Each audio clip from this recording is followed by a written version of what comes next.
अस्सलाम वालेकुम। बड़ी बात के साथ मैं हूं आदिल शाहजेब। आज की बड़ी बात, 6 हफ्ते की मोहलत खत्म हुई लेकिन साबिक वज़ीर आज़म नवाज शरीफ ना तो अपना इलाज करवा सके और ना ही उन्हें इलाज के लिए बैरून मुल्क जाने की इजाज़त मिली। मियां नवाज शरीफ की सियासत तो तकरीबन ख़त्म होती फ़िलहाल नज़र आ रही है, लेकिन जेल वापसी से पहले नवाज शरीफ मुस्लिम लीग नून की सियासत का रुख एक बार फिर बदल चुके हैं।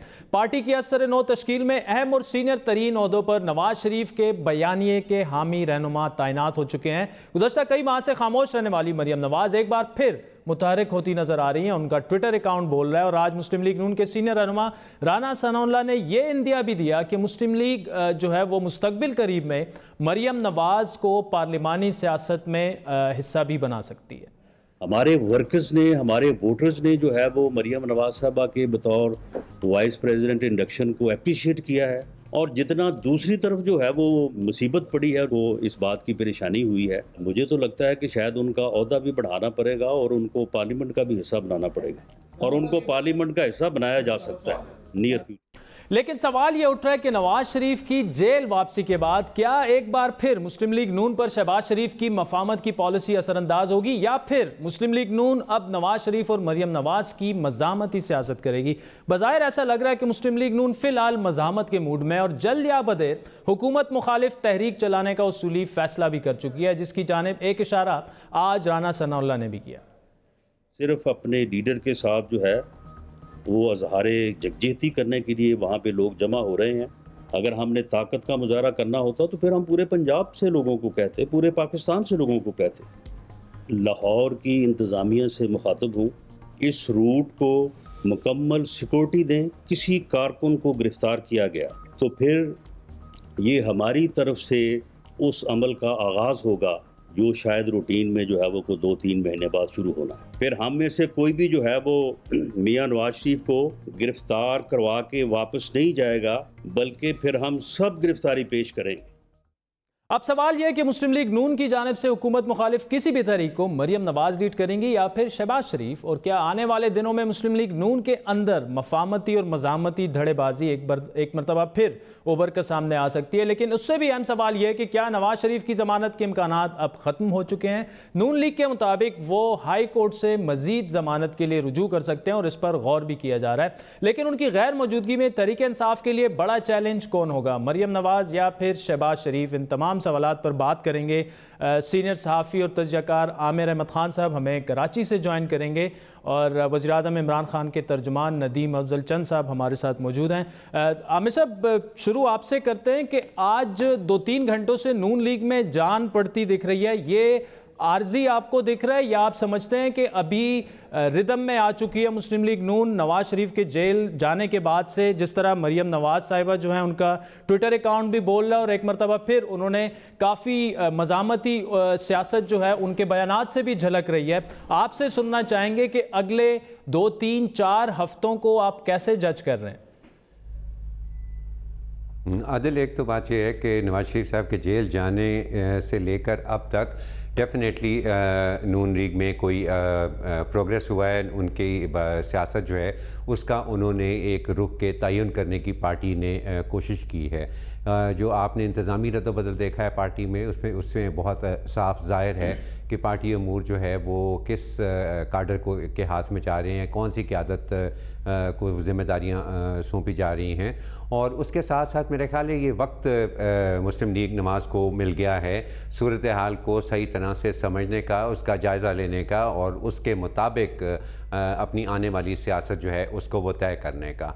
और उसमें मेरा ख्याल है जो अहम नुक्ता है आदिल, वो ये है कि ये जो एक वक्त आया था जब ये बात करना, मेरा ख्याल है ये सवाल जो है ये जायज़ हो गया था कि क्या मफाहमती और मज़ाहमती सियासत में के 2 धड़े नवाज लीग के अंदर मौजूद हैं, क्या उनकी आपस की तकरार ने उनकी पॉलिसी को कोई शक्ल देने से रोका हुआ है। मेरा ख्याल है उस सवाल का अब जवाब मिल गया है कि उनकी पॉलिसी बड़ी वाज़ेह हो गई है, और वो ये है शायद उनको ये समझ आ गई है इस बात की कि जब तक वो एक पार्टी मुत्तहिद होकर एक ही तरह की पॉलिसी के ऊपर नहीं चलेंगे तब तक उनको इस सूरत हाल से, इस सियासी सूरत हाल से निमटने का मौका उनको नहीं सही तरह से मिल सकता। और वो क्या पॉलिसी है, वो पॉलिसी उनके लिए अगर उनको मुश्किल भी पड़ रही थी, मफाहमत और मज़ाहमत की तरफ के बीच में फ़ैसला करने की उनको मुश्किल भी पड़ रही थी, तो वो मुश्किल उनकी हुकूमत ने आसान कर दी है। हुकूमती रवैया और हुकूमती जमात जो है उसका रवैया ऐसा रहा है कि मफाहमत का मेरा ख्याल है अब उन्होंने कोई बहुत ज़्यादा जगह नहीं छोड़ी। उन्होंने अपोजिशन को एक ऐसी जगह पर लाकर खड़ा कर दिया जहाँ पर मज़ाहमती सियासत के अलावा उनके पास कुछ करने के ऑप्शन नहीं है। अच्छा आमिर साहब, इससे पहले कि नदीम अफजल चंद के पास जाएं जी कि ये मज़ाहमती शक्ल जो है ये कितनी देर लगती है इसको सामने, कितनी देर लगती है? आपसे ब्रीफ सा एक आंसर चाहूंगा कि बार बार आज तहरीक इंसाफ की जानिब से सवाल ये उठाया जा रहा है कि जी वो मुजरिम है नवाज शरीफ साहब, और मॉरली क्या उनको इस तरह से जुलूस में ले जाना, जेल तक छोड़ के आना, पाकिस्तानी सियासत में तो ये पहले भी होता रहा है, लेकिन आपसे ये जानेंगे और फिर वज़ीर आज़म साहब के तर्जुमान के पास आएंगे। देखिए, सियासत में वो होता है जिसकी आप जगह बनाते हैं। नवाज शरीफ की किसी भी सियासी चाल के ऊपर इखलाकी सवालात उठाना और मॉरल सवालात उठाना, वो मेरा ख्याल है उसकी कोई जगह ही नहीं रहेगी। जिस तरीके से उनके ऊपर मुकदमा बनाया गया, जिस नौइयत का मुकदमा बनाया गया, जिस तरह के फ़ैसले की वजह से उनको इक़्तिदार से हटना पड़ा और फिर जिस तरह के फ़ैसले की वजह से उनको जेल जाना पड़ा, ये सारे के सारे एक आसानी से समझ आने वाली बात है कि ये कानूनी से ज़्यादा सियासी फ़ैसले थे। और उसमें फिर आपके पास कोई इखलाकी जवाज़ किसी के पास नहीं रह जाता कि वो नवाज शरीफ की मौजूदा सियासत जो है उसके ऊपर कोई उंगली उठाए कि जी ये जुराम पेश आदमी, एक मुजरिम आदमी जो है वो किस तरह से सियासी जुलूस निकाल सकता है। आपने जिस तरह की सियासत बनाई है भैया, सियासत में वही होगा।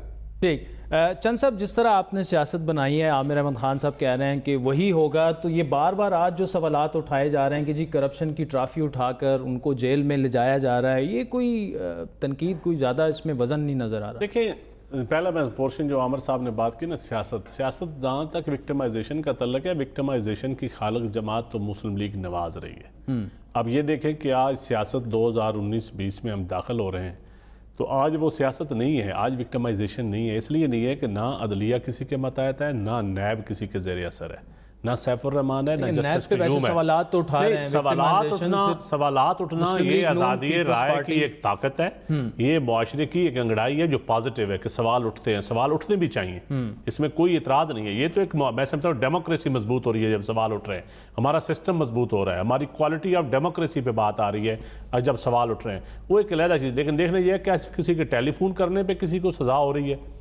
या किसी के टेलीफोन करने पे किसी के केसेस बन रहे हैं या ख़त्म हो रहे हैं, वो काम नहीं है। दूसरा पोर्शन जिन्होंने कहा ना कि देखें, पॉलिटिकल क्लास रोल मॉडल होती है।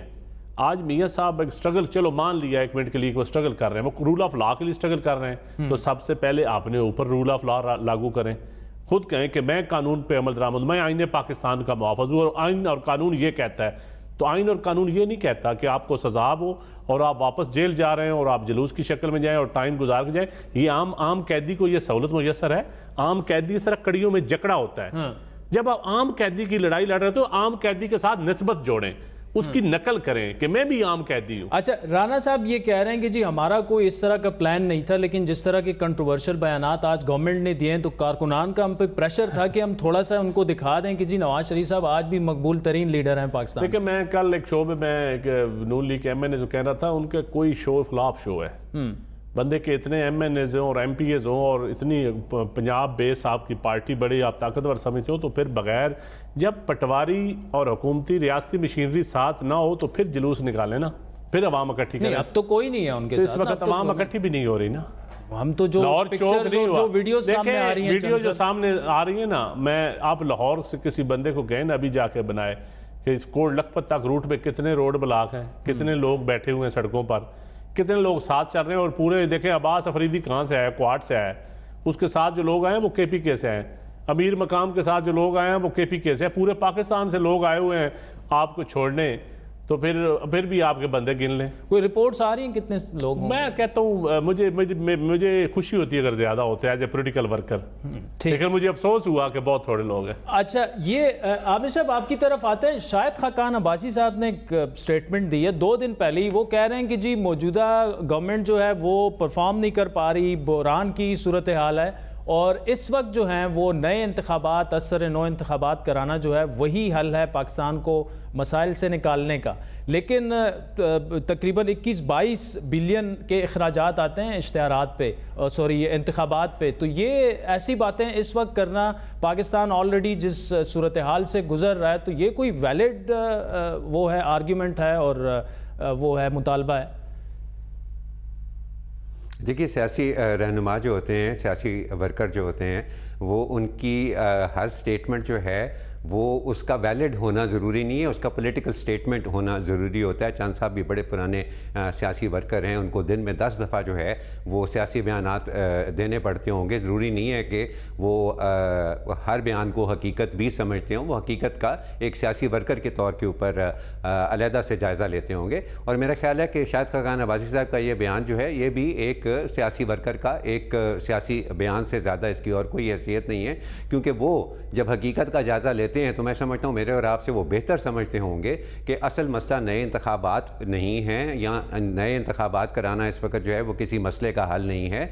मसले का हल सिर्फ़ और सिर्फ ये जो सियासत को आपने एक बंद करके रख दिया हुआ है एक कमरे के अंदर, अपने रवैयों की वजह से, अपने एटीट्यूड्स की वजह से, अपनी हठधर्मियों की वजह से, जब तक उस बंद कमरे से आप सियासत को निकालेंगे नहीं, उसको आगे नहीं चलाएंगे, ये मुल्क जो कोई भी मुल्क जी, और ख़ास तौर पे पाकिस्तान, ये जो सियासी जमात इंतखाबात जीत कर, चाहे वो किस तरह से भी उसने जीते हों और कैसे भी उसके ऊपर इल्ज़ामात हों, लेकिन कोई भी सियासी जमात जो इंतखाबात जीत कर हुकूमत बना लेती है, ये पूरा मुल्क उसका नहीं हो जाता। उसके अंदर दूसरी जमातें होती हैं, उन दूसरी जमातों का बहरहाल एक रोल होता है, उनकी एक जगह होती है, उनकी एक हमायत होती है। और जो हुकूमती जमात होती है उसका काम होता है हर किसी को अकोमोडेट करना, हर किसी को अपने नुक्ता नज़र पर कायल करना, बजाय इसके कि जोर ज़बरदस्ती से उनकी बात को आमिर साहब, एक तो ये कि ये चंद साहब बैठे हुए हैं और ये तो पाकिस्तान के अंदर आमिराना हुकूमतें नहीं कर सकी, तो ये कैसे करेंगे? ठीक है, एक तो एक कमरे में बंद करने के बजाय उसको बाहर खुली फिजा में लाने का, देखिए जहां तक कमरे की बात है वो चंद साहब से ये ठीक है,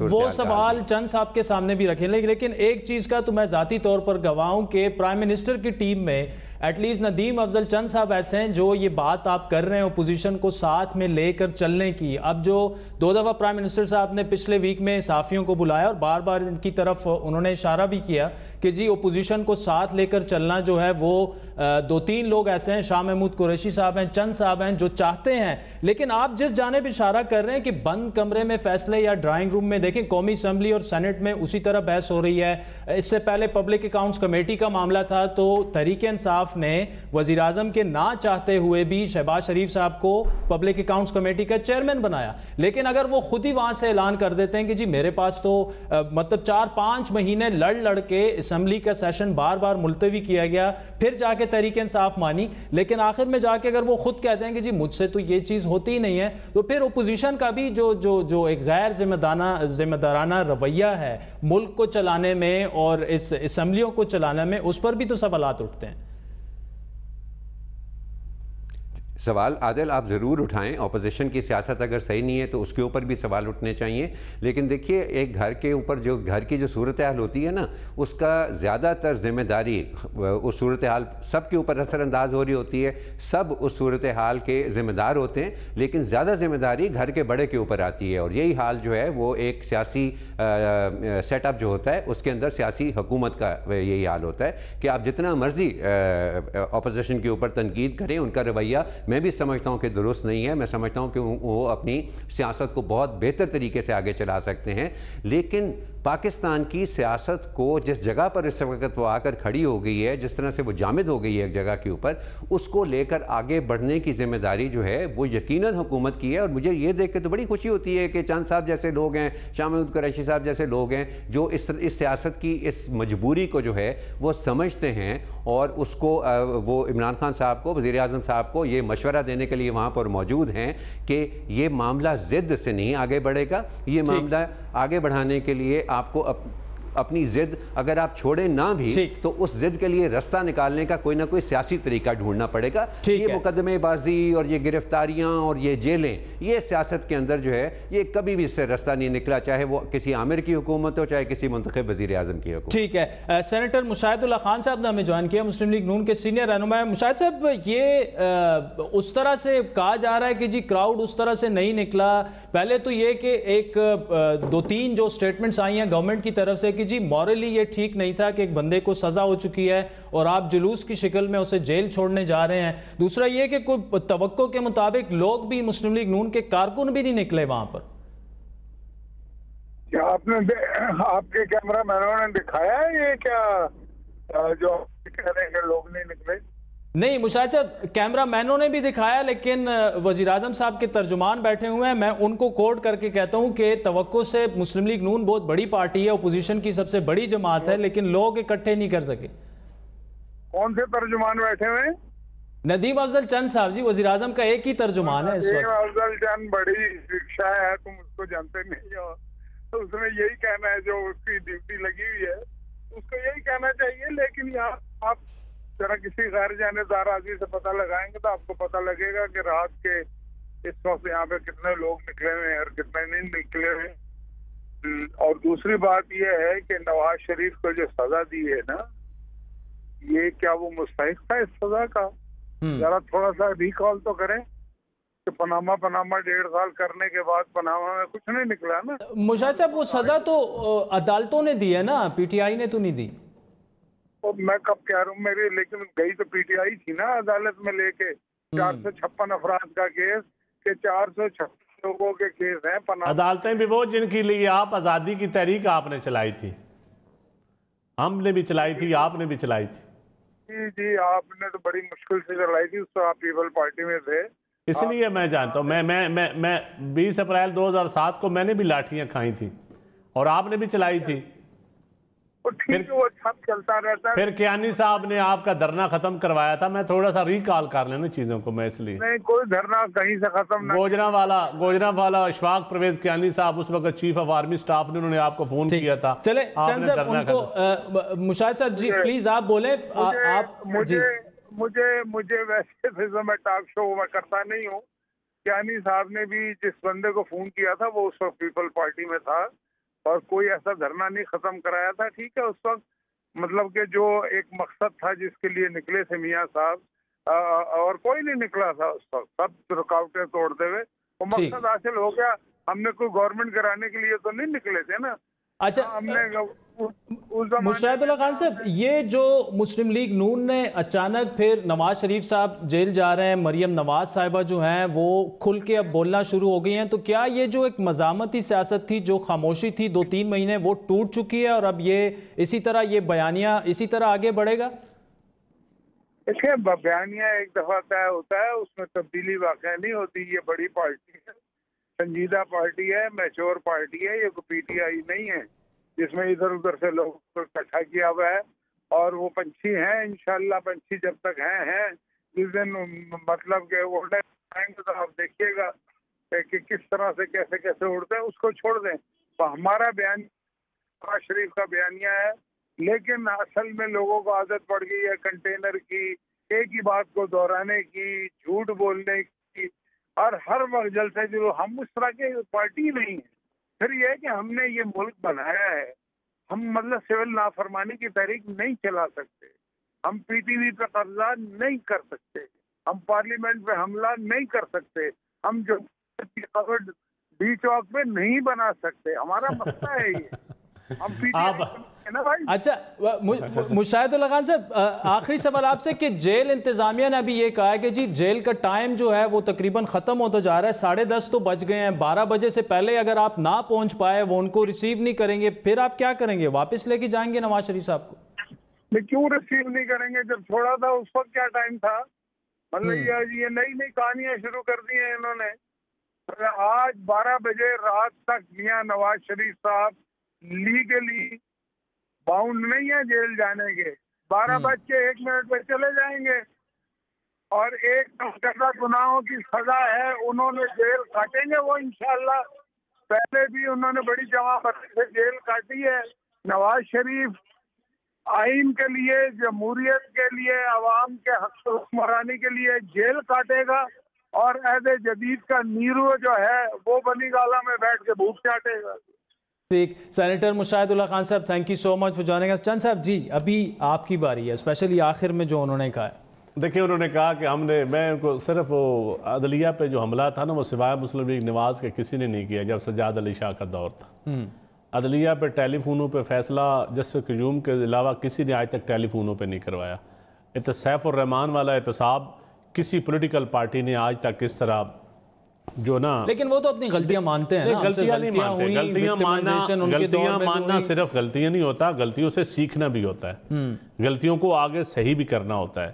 तो ये तो अब ये देखे ना, अब ये लगे हुए थे किसी न किसी तरीके से हमारी डील हो जाए ऐसी इस्टेब्लिशमेंट से, मैं बड़ी ओपनली बात करूंगा, ठीक, ताकि हम इस्टेब्लिशमेंट के जरिए दोबारा हुकूमती रास्ते में हम चले जाएं। लेकिन अब जमहूरियत मजबूत कोई बातचीत हो रही थी क्या इनकी? नहीं, इन्होंने तो कोशिश की, हर वक्त गेट नंबर 4 पे बैठे होते हैं। अच्छा, लेकिन बात बनी नहीं बनी। इसलिए नहीं बनी कि अब पाकिस्तान चेंज हो चुका है, एक नई जनरेशन आ चुकी है और वो ज़माना गया कि आप कोई इस तरह डील कर, अब थोड़ा सा टाइम लगेगा।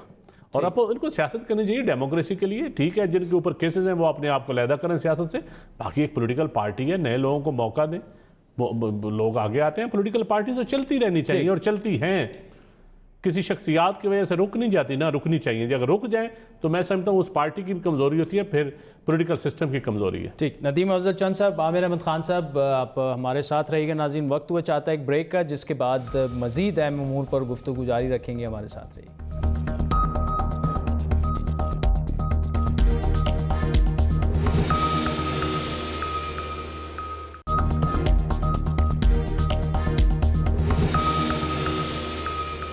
वेलकम बैक नाज़रीन। वज़ीर-ए-आज़म के तर्जुमान नदीम अफजल चंद साहब हमारे साथ मौजूद है। आमिर अहमद खान साहब सीनियर सहाफ़ी और तज्ज़ियाकार कराची से हमारे साथ मौजूद हैं। अभी थोड़ी देर में कामरान मुर्तज़ा साहब सीनियर लॉयर हैं सुप्रीम कोर्ट के, वो भी हमें ज्वाइन करेंगे। नदीम अफजल चंद साहब, आप कहीं जा भी रहे हैं तो आपसे जल्दी में 2 सवाल मैं पूछना चाहूँगा। एक तो ये कि जी मरियम नवाज़ के ख़िलाफ़ जो है, उनकी अपॉइंटमेंट के ख़िलाफ़ वो अदालतों में जाया जा रहा है, इलेक्शन कमीशन से रुजू करने का फ़ैसला हुआ है। अब वो नायल हुई हैं, लेकिन वही कहा जा रहा है कि जी जहांगीर तरीन साहब भी नायल हुए हैं। अगर वो मामला चला सकते हैं, जहाँ तक कानून की बात है, मैं समझता हूँ कि जब कन्विक्शन हो, जब तक उस वक्त तक पॉलिटिकल ओहदा ना किसी को मिलता है ना मिलना चाहिए।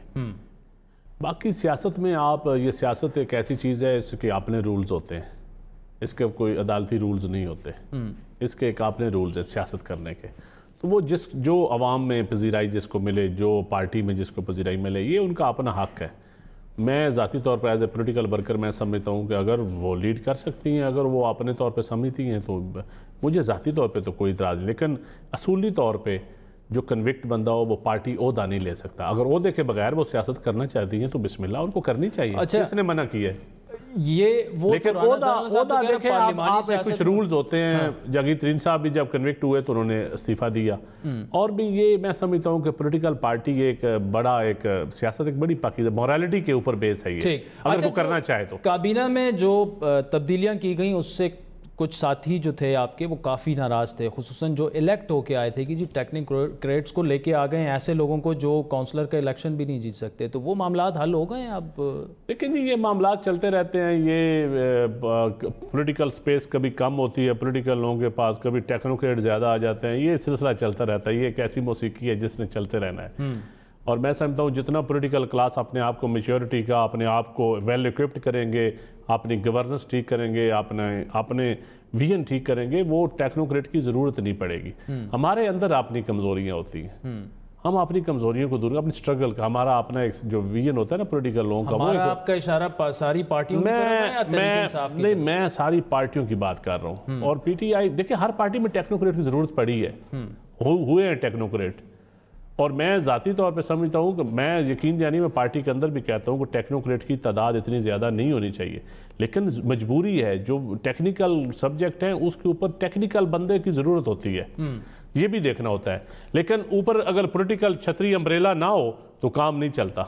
असद उमर साहब आज वज़ीर-ए-आज़म साहब से मिले, काबीना में वापसी का फैसला हो चुका है, आ रहे हैं वापस? देखिए मुलाकात हुई है जी आज उनकी, लेकिन वापसी का मुझे कोई आइडिया नहीं है।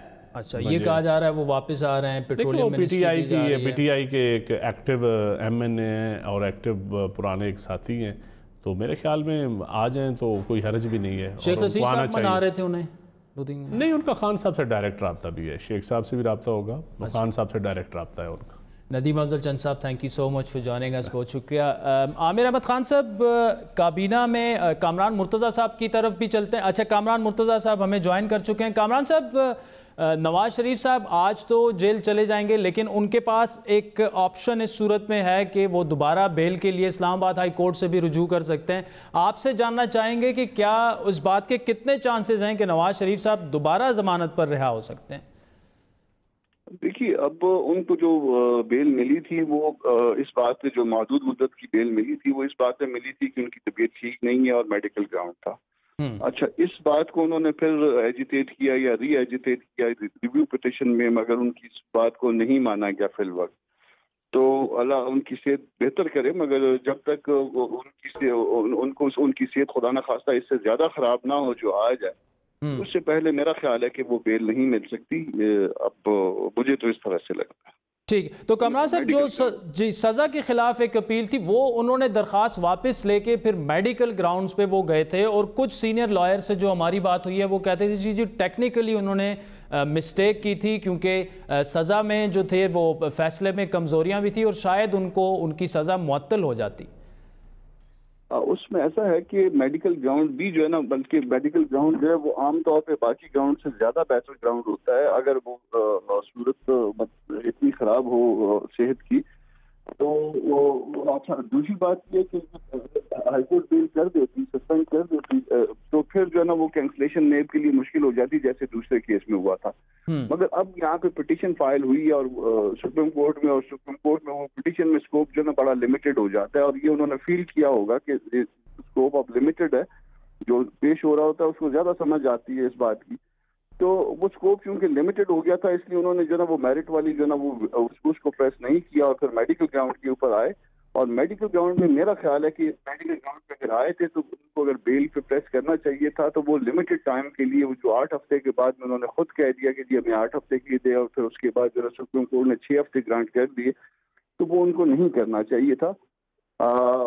या बेल होती है या बेल नहीं होती, बेल में इस तरह की कंडीशन नहीं होती आमतौर पे। एक आध केस की मिसाल जो है वो शायद सुप्रीम कोर्ट में उसके अलावा कोई और हो, वरना ये नहीं करना चाहिए था। फिर दूसरी बात, जो उन्होंने रिव्यू फाइल किया इसका, वो रिव्यू भी नहीं करना चाहिए था। रिव्यू हमेशा इस बात का होता है कि अगर कोर्ट ने कोई गलती की, तो गलती तो मेरा ख्याल है कि कोर्ट की नहीं थी, अगर थी तो खुद अपनी थी। तो इस सूरत में ये कुछ बातें जो है ना वो इस तरह से थी जिसके साथ मैं खुद एग्री नहीं कर पा रहा। ठीक है, कामरान साहब आप हमारे साथ रहिएगा। आमिर अहमद खान साहब, बिलावल भुट्टो ऑलरेडी ऐलान कर चुके हैं कि जी रमज़ान के बाद जो है वो तहरीक शुरू करेंगे। मौलाना फजल रहमान साहब भी ऐलान कर चुके हैं।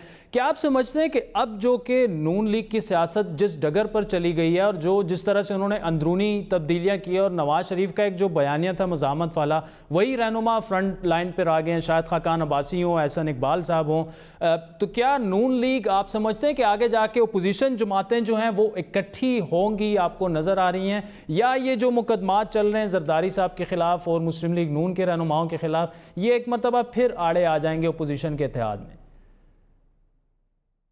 देखिए अदल, इन केसेस ने जो सारे मुकदमात चल रहे हैं, चाहे वो नून लीग के रहनुमाओं के ख़िलाफ़ हों या पीपल्स पार्टी के रहनुमाओं के ख़िलाफ़ हों, उन्होंने वो एक तरह से एक उस तरह की जगह तो बना दी हुई है जिसके अंदर रह के तो रियासती इदारे जो हैं वो इनको मैनिपुलेट कर सकते हैं, इनको किसी किस्म की ढील की लालच देकर एक दूसरे से दूर रख सकते हैं कुछ अरसे के लिए।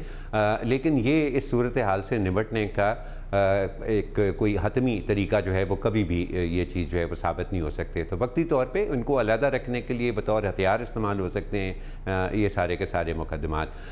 इवेंचुअली हमारी जो अपोजिशन पार्टीज़ हैं उनको मिलकर बैठना होगा, मिलकर सोचना होगा कि उन्हें क्या करना है, और ये उनके दिमाग में बहुत क्लियर होनी चाहिए बात कि सिर्फ़ एक पार्टी की मुखालफत में, सिर्फ हुकूमती जमात के मुखालफत में अगर वो एक तहरीक शुरू करने की कोशिश करेंगे तो शायद उनको उसमें कोई कामयाबी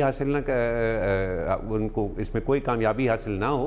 अगर उन्होंने कोई तहरीक शुरू करनी है तो वो पाकिस्तान के अंदर सियासत की बहाली, पाकिस्तान के अंदर इस वक्त जो हुकूमती निज़ाम के अंदर एक जमूद आया हुआ है, जो रियासती इदारे इस वक्त सहमे हुए सारे के सारे बैठे हुए, कोई हुकूमती इदारे ख़ास तौर पे जो सहमे हुए बैठे हुए, किसी से कोई फ़ैसला नहीं हो रहा क्योंकि किसी को समझ नहीं आ रही है कि इस हुकूमत की सियासी डायरेक्शन जो है वो क्या है, सियासी सिमत इस हुकूमत की क्या है।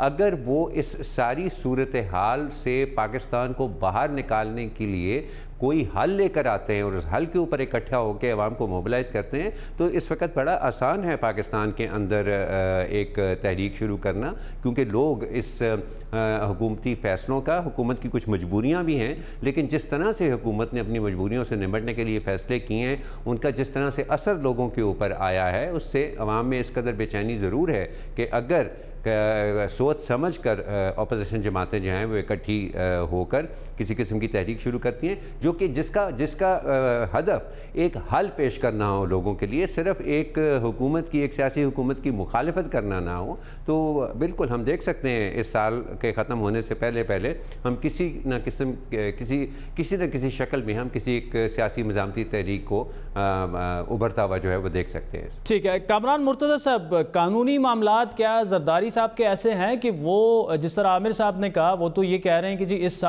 इस साल के अंदर ही आखिर तक शायद कुछ ना कुछ एक एहतजाजी तहरीक की सूरत में अपोजिशन को वो इकट्ठा होते देख रहे हैं, आप क्या समझते हैं, होगा ऐसे? देखिए, ये प्री इलेक्शन और पोस्ट इलेक्शन एस्टैब्लिशमेंट ने इस मुल्क की दो बड़ी जमातों को जिस तरह से ब्लैकमेल करके और अपने जिस तरह से मतलब निकलवाए हैं, तो मेरा ख्याल है कि आगे भी इसी तरह से ब्लैकमेल होते रहेंगे और पॉलिटिक्स जो है ना वो उसी तरह से कंट्रोल रहेगी। शायद इतना फ्रंट से आके नहीं खेल पाएंगे कोई।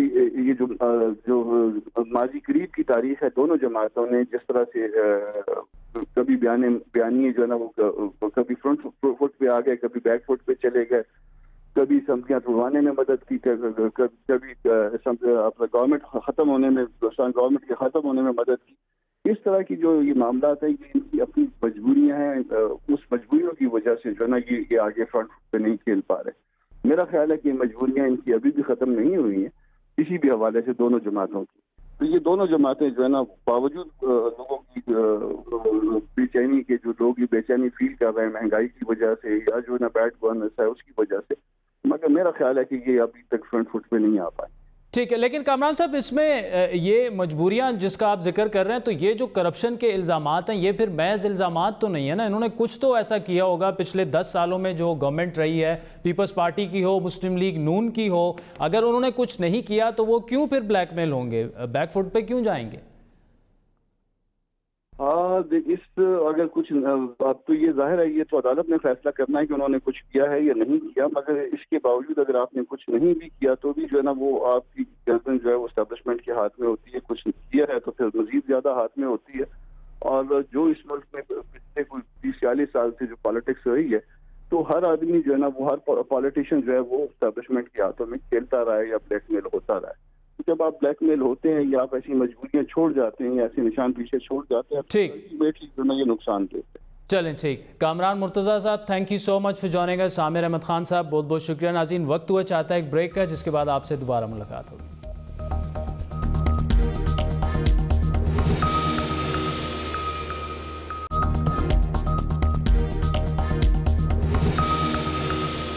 वेलकम बैक नाज़रीन। कराची में 9 माह की निशवा की हलाकत के केस में जमानत मंसूख होने के बावजूद दारुल सेहत अस्पताल के मालिक और वाइस चेयरमैन का कमरा अदालत से फरार हो जाना सवाल उठा रहा है कि क्या निशवा के ख़ानदान को फौरी इंसाफ फराम करने के तमाम दावे सिर्फ सियासी नारे थे, या इस किस्म का पहला वाक़या ये नहीं है, बल्कि निशवा केस में ही इससे पहले मुलजिम डॉक्टर अतिया और डॉक्टर शर्जील भी जमानत मंसूख होने के बाद अदालत से फरार होने में वो कामयाब हुए, बावजूद इसके कि अदालत में पुलिस मौजूद थी। आज भी अदालत से जमानत मंसूखी के बाद उसूली तौर पर दारुल सेहत के मालिक और वाइस चेयरमैन को गिरफ्तार कर लिया जाना चाहिए था, लेकिन वो आसानी से अपने वकला के हमरा अदालत से फरार हो गए, जिससे पुलिस और सिंध हुकूमत दोनों के दावों पर सवाल खड़ा होता है। याद रहे कि 9 माह की निशवा को दारुल सेहत अस्पताल में गलत इंजेक्शन लगाया गया, जिससे उसका इंतकाल हुआ। आज कराची सिटी कोर्ट में केस की समाअत के दौरान दारुस्सेहत अस्पताल के मुल्जिमान के वकील ने इंतजामिया को वाक़े से बरीउज़्ज़िम्मा करार देने की कोशिश की। उनका यह कहना था कि इंतजामिया का कोई किरदार FIR में तो मौजूद ही नहीं है और यह कत्ले खता का केस तो बन सकता था, लेकिन हॉस्पिटल मालिकान के खिलाफ 302 का मुकदमा दर्ज किया गया, जबकि अस्पताल इंतजामिया दोनों मुलाजमीन को नौकरी से निकाल चुकी है जिनकी गलती से यह अफसोसनाक वाक़या हुआ। अदालत ने सवाल किया कि हॉस्पिटल ने बच्ची की तबीयत खराब होने पर उसे डिस्चार्ज क्यों न किया, जिस पर दारुस्सेहत अस्पताल के वकील ने जवाब दिया कि हॉस्पिटल ने डिस्चार्ज करने से इनकार नहीं किया। अदालत ने सवाल किया कि बच्ची के वालिदैन ने इंतजामिया को कहा कि हमें लिख कर दें कि गलती हुई आपसे तो डिस्चार्ज करवा लेते हैं, लेकिन अस्पताल इंतजामिया ने तहरीरी तौर पर उन्हें लिख कर ये नहीं दिया, जिस पर वकील ने जवाब दिया कि अस्पताल ने बच्ची के इलाज मुआलजे के तमाम अखराजात उठाने का भी जिम्मा लिया। केस की समाअत के बाद दारुस्सेहत के मालिक आमिर चिश्ती और वाइस चेयरमैन अली फरहान की अबूरी जमानत मनसूख कर ली गई, जिसके बाद दोनों पुलिस की मौजूदगी में, जी हाँ, अदालत से फरार होने में कामयाब हुए। निशवा के वालिद ने उसके बाद मीडिया से बात करते हुए कहा कि वो हॉस्पिटल दोबारा खुलवाने की इजाज़त के खिलाफ सुप्रीम कोर्ट से रुजू करेंगे और उन्होंने मुतालबा किया कि दारुस्सेहत अस्पताल को सूबाई हुकूमत अपने कंट्रोल में ले। सिस्टम के मसले मसाइल अपने मौजूद हैं।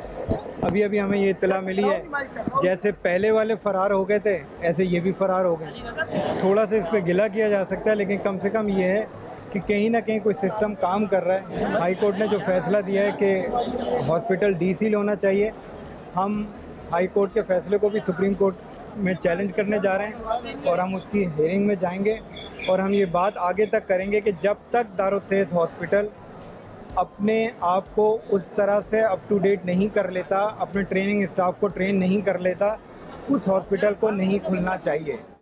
नाज़रीन, निशवा अली के वालिद कैसर अली साहब हमारे साथ मौजूद हैं। कैसा बात, जो कुछ भी हुआ सिंध हाई कोर्ट में आप वहाँ मौजूद थे, ज़मानत मनसूख हुई, लेकिन दारुस्सेहत के मालिकान वहाँ से पुलिस की मौजूदगी में अपने वकला के हमरा फरार हुए। ये सब कुछ देखने के बावजूद कितने पुरुमीद हैं आपके आपको इंसाफ मिलेगा?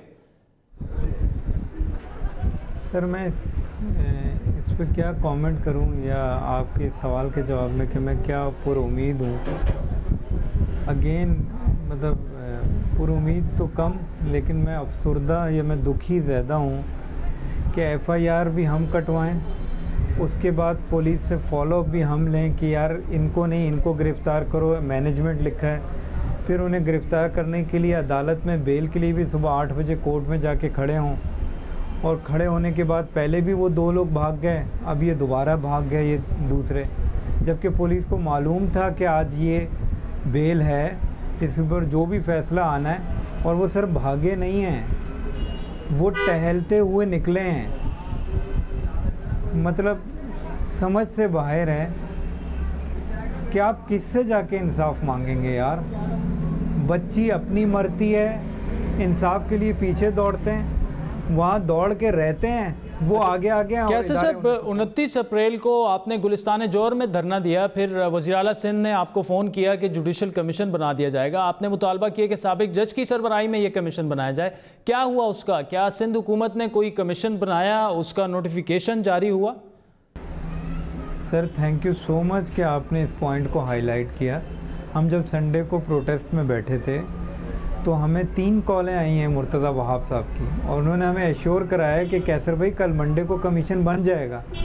हम इस कमिटमेंट पर उठते हैं और मंडे के बाद हम उन्हें TORs भी भेज देते हैं, चीज़ें भी भेज देते हैं। आज 1 हफ़्ता गुजरने के बाद मैं आज फिर मुर्तज़ा वहाब साहब से पूछता हूँ कि सर वो क्या हुआ है इंक्वायरी कमीशन का, तो उन्होंने वो आए बाएँ शाएँ करना शुरू कर दी है और वो कहते हैं कि CM साहब अप्रूवल देंगे, CM साहब बताएंगे ये होगा वो होगा, उसके बाद हम देखेंगे।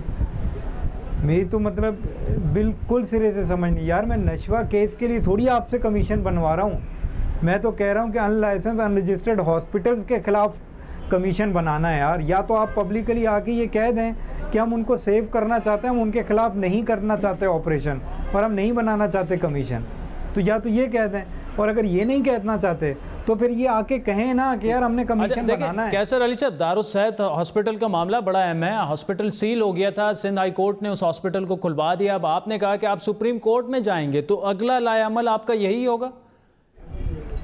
सर देखें, एक तो पहले जो दारुस्सेहत हॉस्पिटल सील हुआ है उसके बारे में हमारा एक क्लियर स्टांस है कि हाई कोर्ट ने उनको इजाज़त दी और उन्हें खोल दिया। हम दोबारा ये कहना चाहते हैं कि हमारा दारुल सेहत हॉस्पिटल बंद करने पे जोर नहीं था, हमारा इसी बात पे जोर था कि आप आज अपने स्टैंडर्ड को बेहतर करें, आप खोल लें। लेकिन एज़ इट इज़ बग़ैर किसी वजह के हॉस्पिटल को खोल लेना ये तो सरासर ज़्यादती है। इसके लिए हम बिल्कुल जा रहे हैं। हम हाई कोर्ट की पिटीशन जो है अभी 24 तारीख को उसमें हेयरिंग है, हम उसमें पेश हो रहे हैं। हम उसमें अपना एक स्ट्रॉन्ग आर्ग्यूमेंट देंगे कि दारुल सेहत का बंद होना क्यों ज़रूरी है। अगर वहाँ से हमें नहीं आता तो हम फिर उसके लिए सुप्रीम कोर्ट जाएंगे और हम दारुल सेहत को उस वक्त तक बंद रखने की दरख्वास्त करेंगे जब तक कि दारुल सेहत अपने स्टैंडर्ड पे नहीं आ जाता। ए बी ये है कि इंक्वायरी कमीशन कि सर अगर ये नहीं बनाएंगे इंक्वायरी कमीशन, क्योंकि इंक्वायरी कमीशन का नशवा केस से कोई ताल्लुक़ नहीं है। इंक्वायरी कमीशन का ताल्लुक़ है unlicensed hospital, unlicensed unregistered doctors, unregistered nurses से।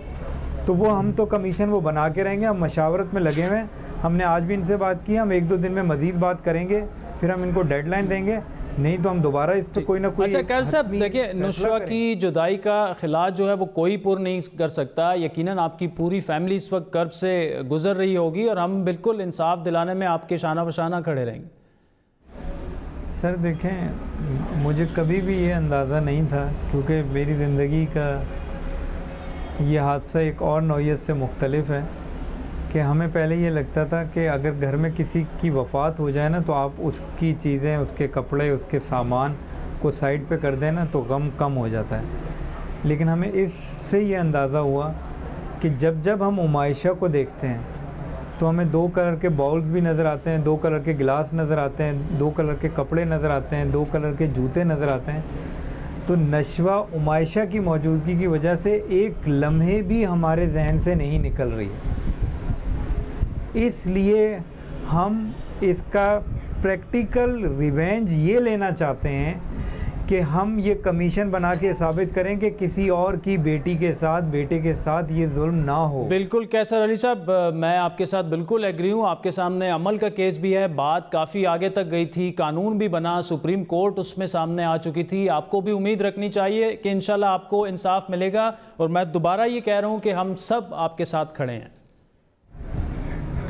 सर यकीनन पुरुम्मीद हैं, और पुरुम्मीद इस सिस्टम की वजह से नहीं है, गवर्नमेंट ऑफिशियल्स की वजह से बिल्कुल भी नहीं है, पुलिस की वजह से बिल्कुल भी पुरुम्मीद नहीं है।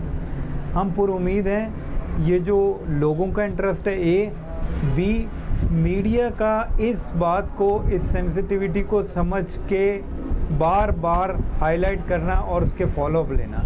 हमारी उम्मीद की वजह सिर्फ वो लोग हैं जो इस दर्द को महसूस कर रहे हैं और मीडिया है।